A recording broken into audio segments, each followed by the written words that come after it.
आज का टॉपिक किसके हाथों से दवाई नहीं लेनी चाहिए और किसे दवाई नहीं देनी चाहिए। कई बार ऐसा होता है कि किसी के हाथ से ली गई दवाई असर नहीं करती या किसी के द्वारा दी गई दवाई असर नहीं करती। बहुत ही प्यारा टॉपिक है।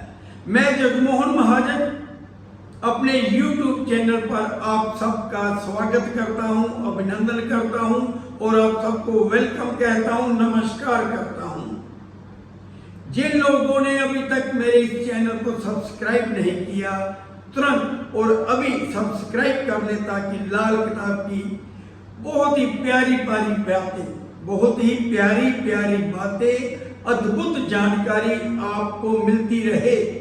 इस जानकारी से हर वो व्यक्ति लाभ उठा सकता है जो ज्योतिष में इंटरेस्ट रखता है या जिसे ज्योतिष आता है।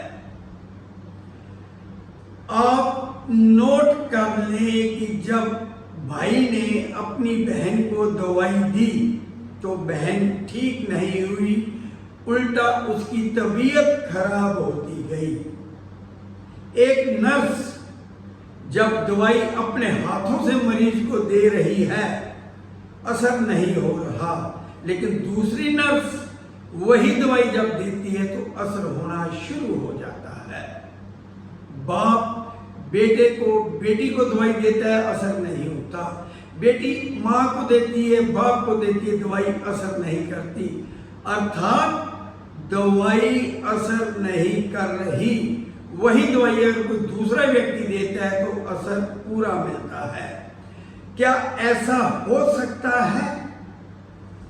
अक्सर हम सुनते हैं या कहते हैं, जब व्यक्ति घर से निकलता है ना, घर से निकलता है तो कहता है पता नहीं आज किसका मुंह देखा है। अर्थात शकुन अपशकुन भी होते हैं।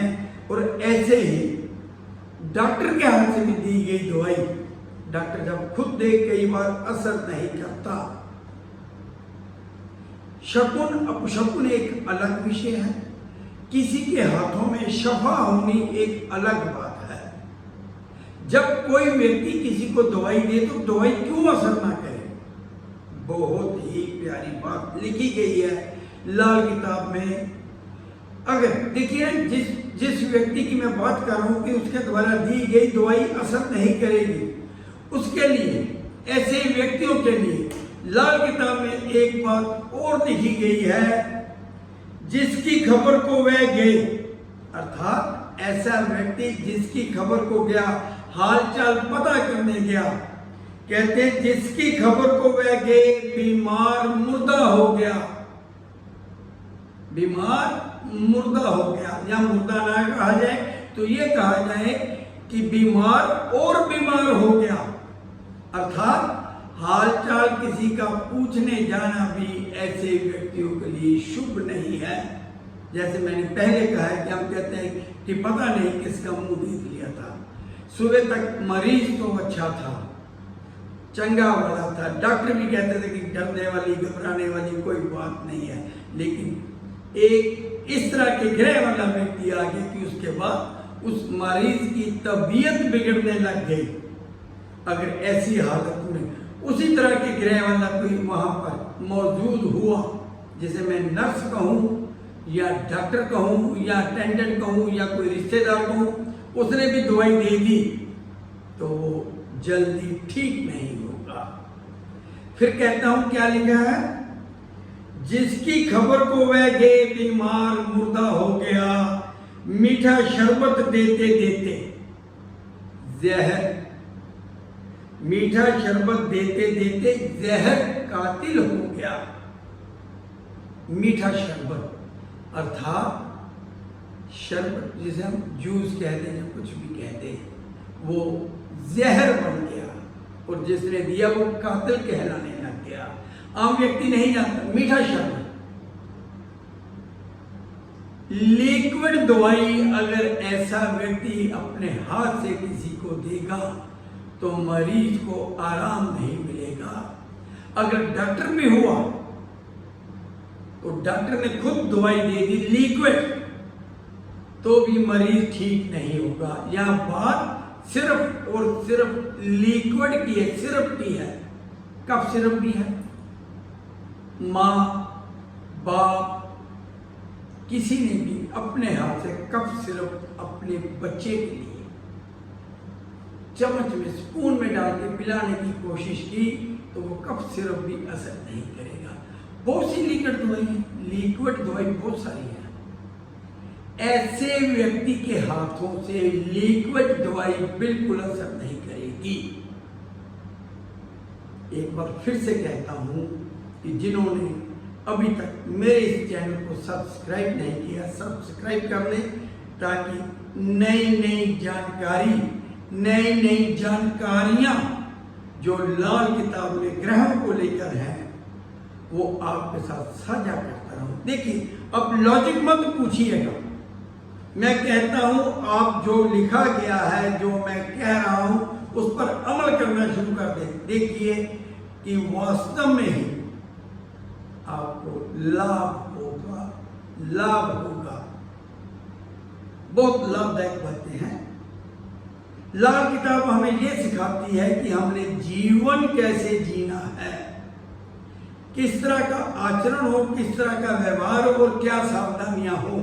यहां पर भी यही सावधानी है कि चंद्र खाना नंबर 10 मून दशम भाव का 10th हाउस का ऐसे व्यक्ति को एक हिदायत है जिनका भी चंद्र खाना नंबर 10 में है कि अपने हाथों से किसी को लिक्विड दवाई ना दे।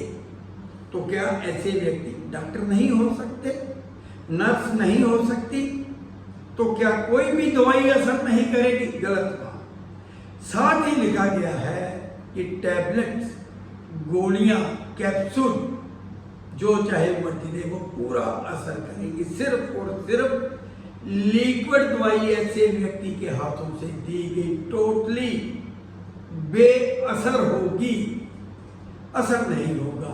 देखिए, आजकल डॉक्टर भी 2 तरह की दवाइयां लिखते हैं। बच्चा है साथ में टैबलेट या पाउडर या कोई टैबलेट, पाउडर, कैप्सूल कुछ भी लिख देते हैं, लेकिन साथ में कोई सिर्फ लिखा गया है। तो मैं कहता हूं कि ऐसे व्यक्ति को सिर्फ नहीं देना चाहिए। अगर आपके परिवार में भी कोई ऐसा है तो ये सावधानी अपना लें कि उसके हाथों से आपने किसी भी तरह की लिक्विड दवाई, सिर्फ दवाई की बात करूं, ये नहीं कि आप कहें कि उसके हाथों से दूध ले लिए, क्या वो असर नहीं करेगा? जो दवाई के तौर पर ली जाए वो नहीं लेनी। लिक्विड टैबलेट ले सकते हैं, पाउडर ले सकते हैं, कैप्सूल ले सकते हैं, और आजकल वो जो सेमी लिक्विड चलते हैं जैसे च्यवनप्राश है वो ले सकते हैं। टोटली जो लिक्विड है, सिरप है, वो नहीं लेना। तो ये सावधानी। देखिए, अगर आप डॉक्टर हैं ना, अगर आप ज्योतिषी हैं, आपके पास कोई डॉक्टर आ गया, अगर उसका भी यही ग्रह इसी भाव में है तो उसको कह दीजिए भाई अपने हाथों से किसी को सिर्फ मत दो। मैं तो यहां तक कहता हूं ऐसे व्यक्तियों को अपने हाथों से किसी को कोई सिर्फ प्रिस्क्राइब ना करें, लिख के ना दें। तो ऐसे व्यक्ति के हाथों से ली गई लिक्विड दवाई, ऐसे व्यक्ति के द्वारा दी गई लिक्विड दवाई टोटली बेअसर साबित होगी। ये आप नोट कर लें। ऐसे व्यक्तियों को अगर कोई बीमार है, हॉस्पिटल में एडमिट है, तो वहां उसकी खबर लेने के लिए भी मैं कहता हूं नहीं जाना चाहिए। कहीं वही ना हो कि जिसकी खबर को वो गए बीमार मुर्दा हो गया, अर्थात वो बीमार और ज्यादा बीमार हो गया। तो डॉक्टर सुबह कह रहे कि आज दे देंगे छुट्टी दे रहे हैं या शाम को तो पता नहीं क्या हो गया। ये नहीं कोई समझेगा कि इस तरह का व्यक्ति इसका हाल चाल पूछने आ गया था। आप इस बात को सिर्फ और सिर्फ इस नजरिए से देखें कि आपको कुछ एडवाइस किया जा रहा है दूसरों के भले के लिए, बीमार का भला हो।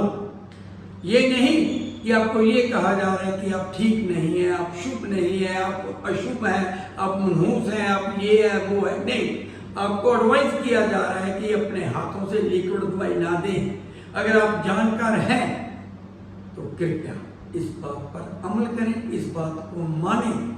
आपको 100% लाभ होगा और आपके हाथों से दूसरे व्यक्तियों को भी लाभ होगा।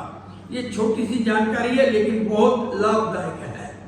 ऐसी और जानकारियों के लिए आप रेगुलरली मेरे इस चैनल पर विजिट करते रहें, सब्सक्राइब कर लें ताकि आपको और जानकारी दे सकूं। तो जगमोहन महाजन को अब इजाजत दीजिए। कल कोई और नई बात, कोई और नए विषय लेकर आपके सुन पाऊंगा। नमस्कार।